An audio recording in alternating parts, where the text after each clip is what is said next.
السلام عليكم ورحمة الله وبركاته. الحمد لله الذي نحمده ونستعينه ونستغفره ونؤمن به ونتوكل عليه أما بعد. அன்பிற்குரிய அல்லாஹ்வின் நல்லடியார்களே, அன்பு சகோதரர்களே, நாம் தொடர்ச்சியாக பார்த்து வரக்கூடிய துஆக்களினுடைய திக்ருகளினுடைய தொகுப்பில் இன்று நாம் பார்க்க இருக்கின்ற விடயம் என்னவென்றால், நம்முடைய துஆக்கள் அல்லாஹ்விடத்திலே அங்கீகரிக்கப்பட வேண்டுமா? நம்முடைய துஆக்கள் அங்கீகரிக்கப்படுவதற்கு மிகச்சிறந்த ஒரு வார்த்தை இருக்கின்றது. நாம் சுஜூதிலே இந்த வார்த்தையை ஓதி நாம் அல்லாஹ்விடத்திலே பிரார்த்தனை செய்வோம். நிச்சயமாக நம்முடைய துஆக்கள் அல்லாஹ்விடத்திலே அங்கீகரிக்கப்படும்.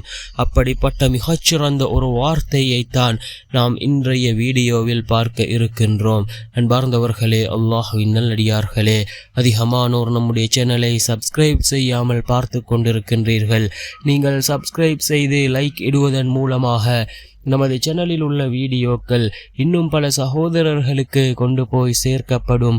அவர்கள் அதனை பார்த்து பயனடைந்தால் அதற்குரிய கூலியை அல்லாஹ் உங்களுக்கும் வழங்குவான்.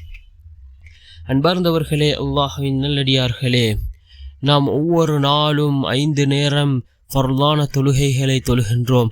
அதே போன்று இன்னும் சுன்னத்தான நஃபிலான ஏராளமான தொழுகைகளை தொழுகின்றோம். நாம் சுஜூதிலே இருக்கக்கூடிய நேரத்தில் இந்த திக்ரை ஓதி நாம் அல்லாஹ்விடத்திலே பிரார்த்தனை செய்வோம். நம்முடைய துஆக்கள் உடனே கபூலாகும். நாம் எந்த தேவைகளை அல்லாஹ்விடம் கேட்கின்றோமோ அந்த தேவைகளை அல்லாஹ் பூர்த்தி செய்து தருவான். ஏனென்றால் ரசூலுல்லாஹி ஸல்லல்லாஹு அலைஹி வஸல்லம் அவர்கள் கூறினார்கள், நான் ருக்கூவிலும் சுஜூதிலும் குர்ஆன் வசனங்களை ஓதுவதை விட்டும் தடுக்கப்பட்டிருக்கின்றேன். ஏனென்றால் அந்த இடத்திலே அல்லாஹ்விடத்திலே துஆ கேட்பது மிகவும் சிறந்ததாக இருக்கின்றது. துஆக்கள் ஏற்றுக்கொள்ளப்படக்கூடிய இடங்களாக தொழுகையில் அந்த இடங்கள் இருக்கின்றது. அதனால் அந்த இடத்தில் நான் குர்ஆன் வசனங்களை ஓதுவதை விட்டும் தடுக்கப்பட்டிருக்கின்றேன் என்று கூறினார்கள். அல்லாஹ்வினுடைய தூதர் ஸல்லல்லாஹு அலைஹி வஸல்லம் அவர்கள் சுஜூதிலே கேட்கக்கூடிய துஆ உடனே அங்கீகரிக்கப்படுகின்றது. நாம் சுஜூதிலே அல்லாஹ்விடத்திலே துஆக்களை கேட்போம். ஏராளமான தேவைகள் இருக்கும். அந்த தேவைகளை கேட்போம். நிச்சயமாக அல்லாஹ் சுஜூதிலே கேட்கக்கூடிய துஆக்களை அங்கீகரிக்கின்றான். இந்த ஒரே ஒரு வார்த்தை மிகவும் சிறந்த ஒரு திக்ர். இதனை ஓதி நாம் அல்லாஹ்விடத்திலே பிரார்த்தனைகளை செய்வோம். என்ன திக்ர் என்றால், அல்லாஹு அல் முஸ்தஆன், அல்லாஹு அல் முஸ்தஆன் என்று வரக்கூடிய இந்த வார்த்தை, இந்த திக்ரை அதிகமாக ஓதுவோம். சுஜூதிலே ஒவ்வொரு சுஜூதிலேயும் இந்த வார்த்தையை ஓதுவோம்.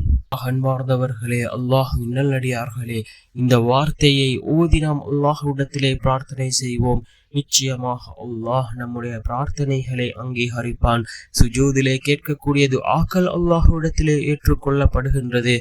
அன்பார்ந்தவர்களே, அல்லாஹ்வின் நல்லடியார்களே, ஒவ்வொரு தொழுகையிலும் சுஜூதிலே நாம் இந்த திக்ரையும் சேர்த்து ஓதுவோம். நிச்சயமாக அல்லாஹ் நம்முடைய பிரார்த்தனைகளையும் ஏற்றுக்கொள்வான். வல்ல நாயன் நம் அனைவரின் பாவங்களையும் மன்னித்து உயர்ந்த ஜன்னத்துல் ஃபிர்தௌஸ் என்ற சுவனத்திலே நம் அனைவரையும் ஒன்று சேர்ப்பானாக. ஆமீன்.